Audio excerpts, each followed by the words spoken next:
Imagine, if you will, a stunning Gothic Renaissance palace perched on the edge of the Grand Canal. Its marble facade glimmers in the sunlight. Its windows reflect the shimmering waters below. It's a sight that takes your breath away. But it might just be the last breath you ever take if you're foolish enough to claim ownership of this cursed dwelling. For over 500 years, Ca Dario has been the site of mysterious deaths, financial ruin, and unexplained phenomena. Its owners have met grisly ends. Its visitors have fled in terror, and even those who merely gaze upon it from afar speak of an overwhelming sense of dread. So, let's pull back the velvet curtains and peer into the shadows of Ca Dario. But be warned, once you know its secrets, you may never look at Venice the same way again. Let's start at the beginning. The story of Ca Dario is deeply rooted in Venice's complex relationship with the East. In 1453, when Sultan Muhammad I conquered Constantinople, renaming it Istanbul, it marked a turning point in Venice's trade relations. The city found itself embroiled in 26 years of devastating wars that crippled its economy. Enter Giovanni Dario, a distinguished merchant, notary, and ducal secretary in service to the Republic. Tasked with restoring peace, Dario successfully negotiated a treaty and secured advantageous economic agreements. His efforts earned him the title of Savior of the Homeland, along with a noble title, land, and a substantial sum of money. To express his gratitude, Dario commissioned the renowned architect and sculptor Pietro Lombardo to construct a lavish palace along the Grand Canal in 1479. The inscription on the facade, Joannes Darius Darbis Genio, or Giovanni Dario, to the genius of the city, stands as a living proof to his homage to Venice. Little did Dario know that his act of gratitude would set in motion a chain of events that would haunt the Palazzo for centuries to come. The very inscription he proudly displayed would later be interpreted as a harbinger of doom for future inhabitants. With Dario's death in 1485, the curse of Ca Dario seemed to awaken. His daughter Marietta inherited the palace, but her life took a tragic turn. Following her husband's financial downfall and fatal stabbing, Marietta met a mysterious end, either through stress cardiomyopathy or suicide. The true cause remained shrouded in mystery, adding to the Palazzo's growing legend. The family's misfortune didn't end there. Marietta's son, Vincenzo Barbaro, fell victim to an ambush in a remote corner of Crete. These tragic events deeply affected the Venetians, leading to a chilling discovery in 1542. Remember the inscription on the facade? Well, when rearranged, the letters spelled Ses Bibi Arvina Insidiosa Genero, or I create under an insidious ruin. Seemed as if Dario had unwittingly cursed all future owners, beginning with his own family. This anagram became a focal point of the Ca Dario legend. The Barbaro family managed to retain ownership of Ca Dario until the 19th century, but their tenure was marked by continuous misfortune. It seemed that Giovanni Dario's legacy, intended as a gift to Venice, had become a curse that would span generations. As we move through the centuries, the list of Ca Dario's unfortunate owners grows longer and more bizarre. Let's look at some of the most notable cases. Arbet Abdal, a precious stone merchant, acquired the Palazzo in the 19th century. He promptly lost his fortune after purchasing Ca Dario, leading to its sale for a mere PS 480. Abdal's rapid fall from wealth to bankruptcy became one of the first well-documented cases of the Ca Dario curse in action. Next, an English historian, Rawdon Brown, bought the palace with dreams of restoring it to its former glory. However, he had to give up the property within 4 years due to insufficient funds for upkeep. Brown's experience highlighted the financial drain that seemed to accompany ownership of Ca Dario.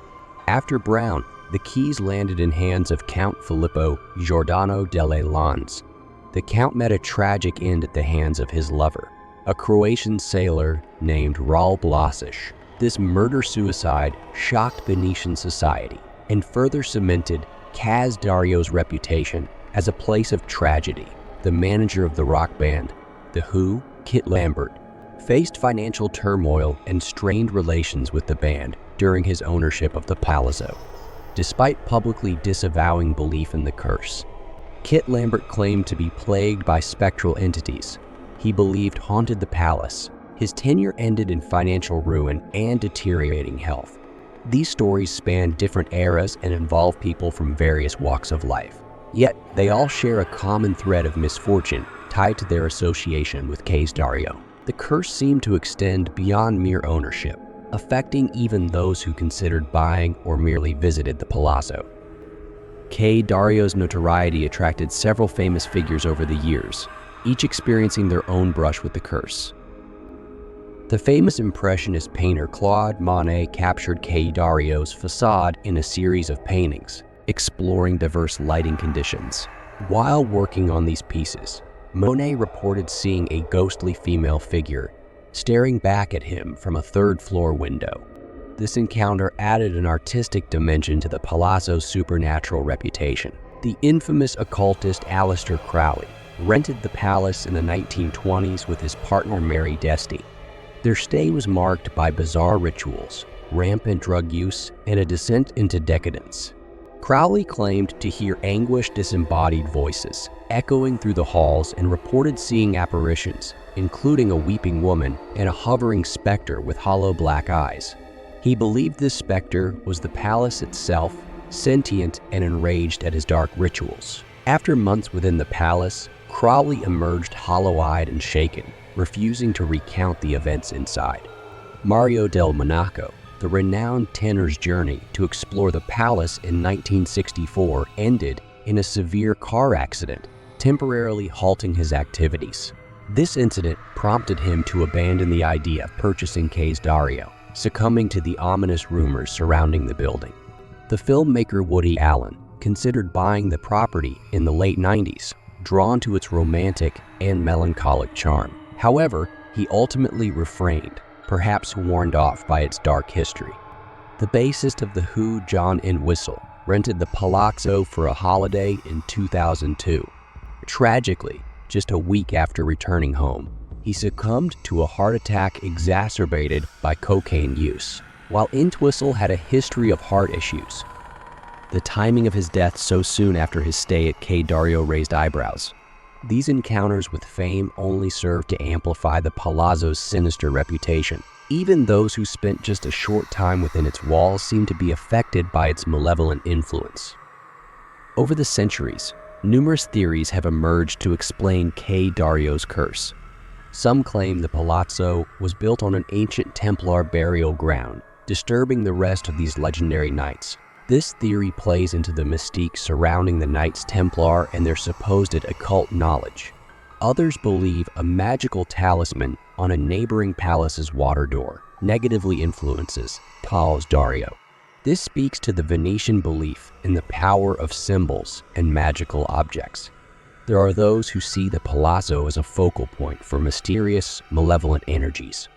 Some speculate that the unique architecture of Ca Dario somehow channels or amplifies these negative forces. Persistent rumors suggest that the spirits of past owners still inhabit Ca Dario, unable to move on from their tragic ends. Sightings of apparitions matching descriptions of former occupants lend credence to this theory. Some believe the hidden message in the facade's inscription itself holds the key to the curse. The idea that words can have power is a common theme in many magical traditions.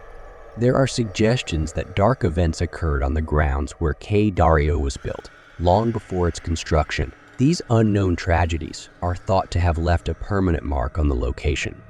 Some speculate that the occult practices performed by Crowley during his stay might have awakened or strengthened whatever malevolent forces reside in the Palazzo.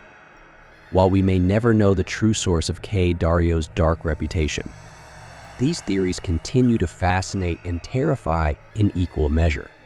They reflect not only the specific history of the Palazzo, but also broader Venetian and European beliefs about curses, hauntings, and the supernatural. The story of Ca Dario is a chilling reminder that sometimes the most beautiful things can hide the darkest secrets.